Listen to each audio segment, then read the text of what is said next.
Good day, students, and welcome to another interesting time on Criminal Law 341, PUL 341.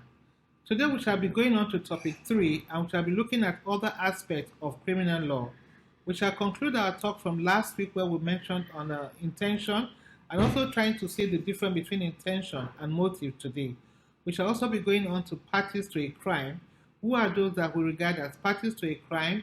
The principal offenders who are accessory after the fact, when is common intention deemed to have been formed. We shall be looking at all of that and also their statutory provisions and also some cases that are relevant on the point. We shall also be going on to preliminary offenses. What do I mean by preliminary offenses? Those offenses that are not completed in itself. For instance, the offense of attempt.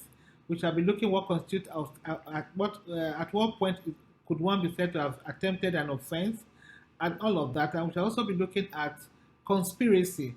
When is one deemed to have conspired with another to commit an offense? Can you conspire with yourself? Must there be somebody else that has been part of the conspiracy? All these are what we're going to look at today. And definitely, as usual, it promises to be an interesting time. I'm Dr. Alero Akujobi, your facilitator for the class. Thank you.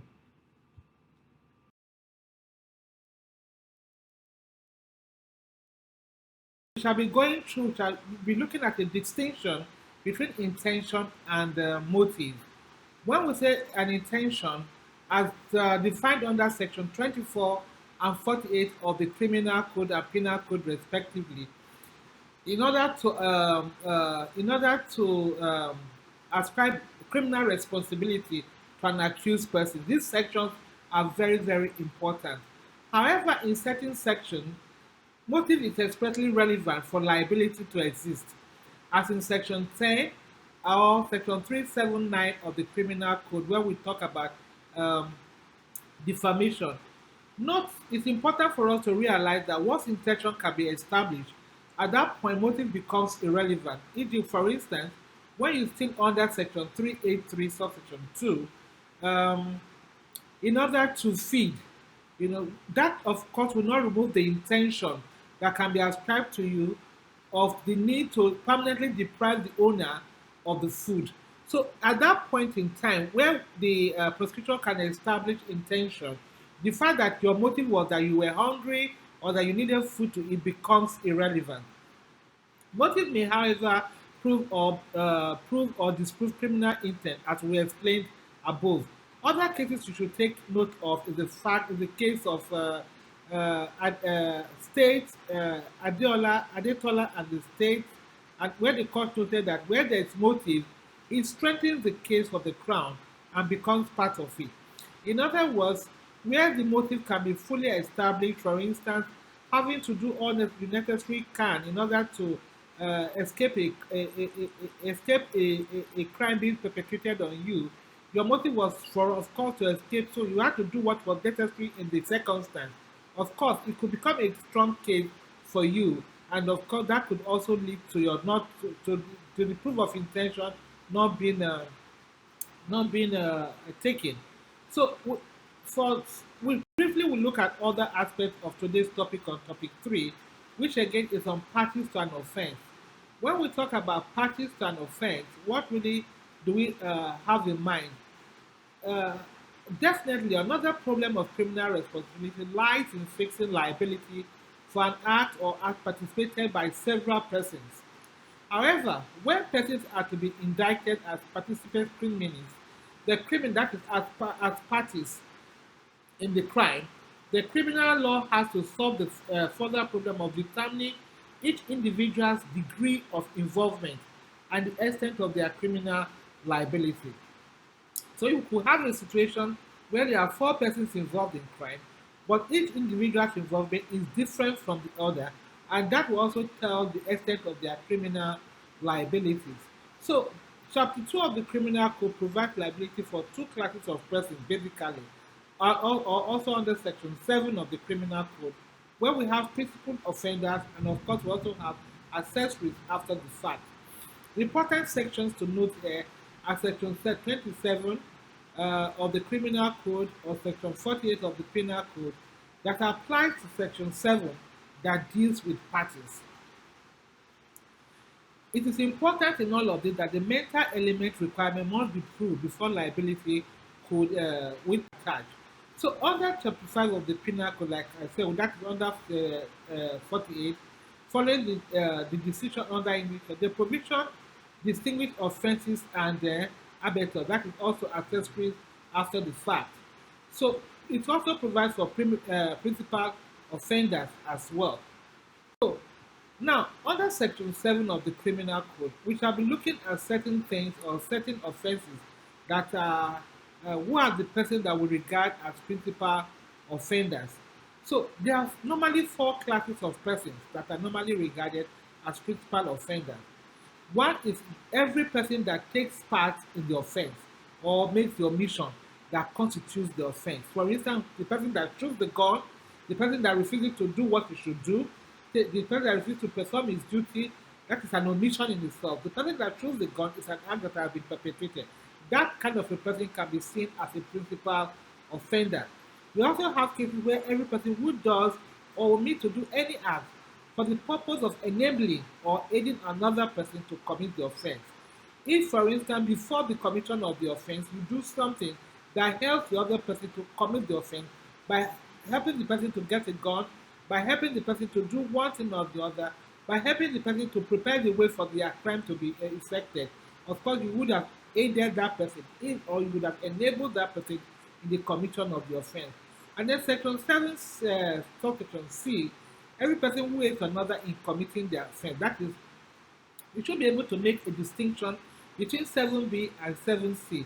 While 7c talks about the aiding and enabling during the commission of the offense, the other one talks about it before the commission of the offense.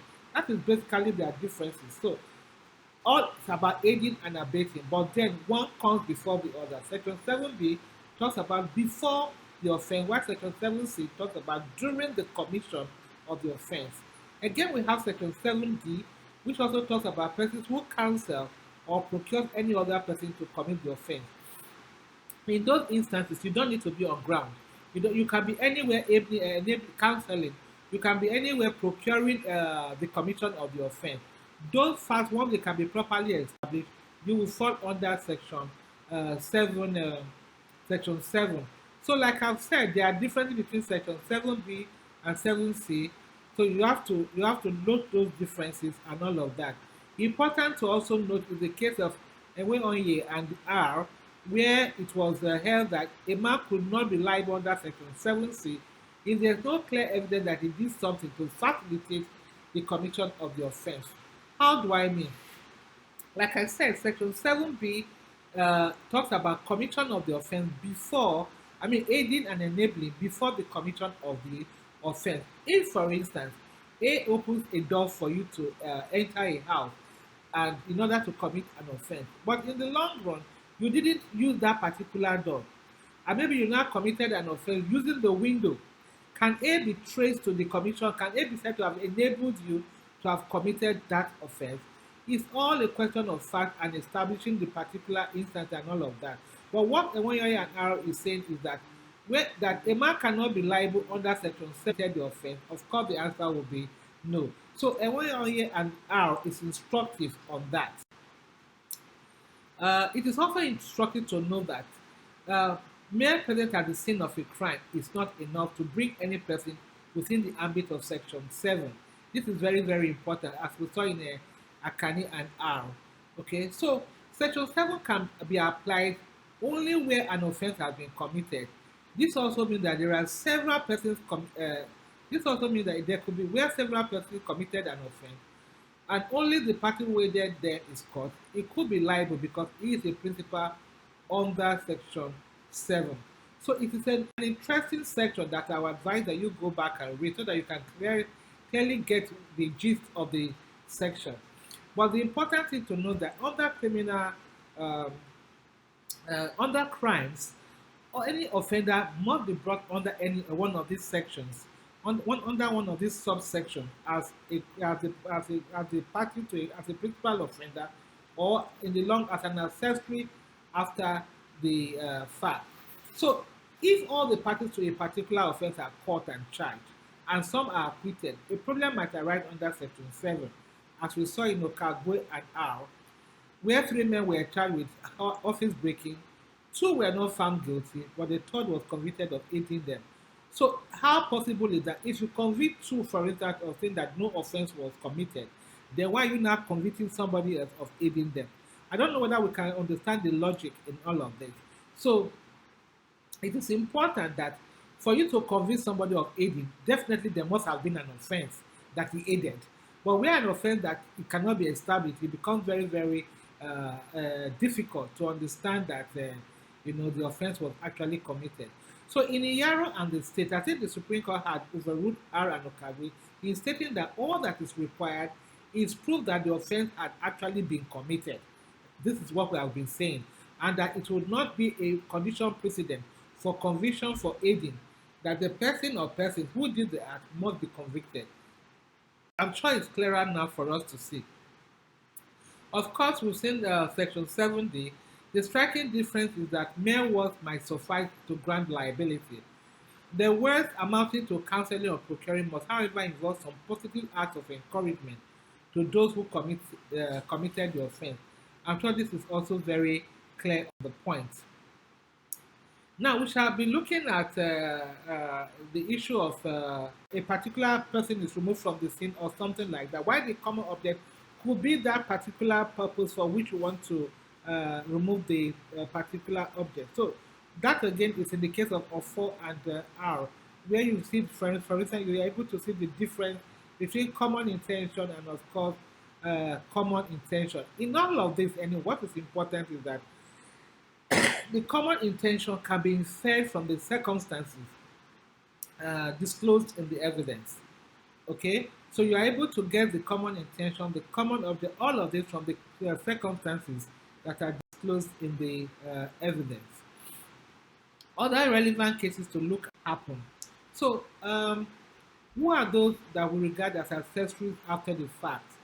Okay, an accessory after the fact is one who receives or assists another who to his knowledge is guilty of an offense, so as to enable him to escape punishment. This mental element required of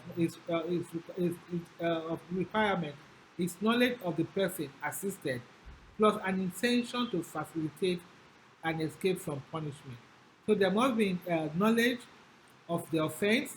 There must also be an intention to aid the person to escape offense, and also there must be an intention to facilitate the offense and also to report escape from punishment. So if you fall into any of this, of course, it will be deemed to have been accessory. It will be deemed to be an accessory after the fact. But one thing we should note here is that this can be gotten from Section 10 of the Criminal Code and also other sections of the codes. Again, we should note that husband and wife are not guilty for assisting each other, but again, this is limited to husband and wife of a Christian marriage. So, liability for this again are also provided under the codes. So, briefly, what are coit or preliminary offenses? These are offenses that are not completed in themselves, but one has started putting them into place. For instance, we have the offense of attempt, where, for instance, under Section 4 of the Criminal Code, what are the elements that must be proved? That the accused person must have begun to put his actions into execution, okay, and he had not fulfilled it to the extent of the offense coming to be. Again, it's also very important to realize that this offense also is punishable. Attempted offense of attempt, whether you've committed the offense or not, of course, it is also punishable. So, what is important here is that once the accused has arrived at his criminal destination, the law of attempt ceases. I hope you understand that. In other words, the accused person cannot say he's only guilty of an attempt. No. At that point in time, he will be guilty of the offense itself. So, for instance, in the case of R and Robinson, the accused, for the purpose of collecting insurance money, tied himself and pretended that he had been burgled. He was arrested before he could make any claims. The court held that he was not arrested for, he was not guilty of the offense of attempt, but of preparation, of preparatory, was only preparatory to the offense. So we should be able to draw distinctions between all of this and not. Again, is it possible to attempt the impossible? Of course, it is possible. For instance, if you want to steal, not knowing that there's no money in one's pocket, and you put your hand into the pocket, of course, that's already an attempt to do something illegal.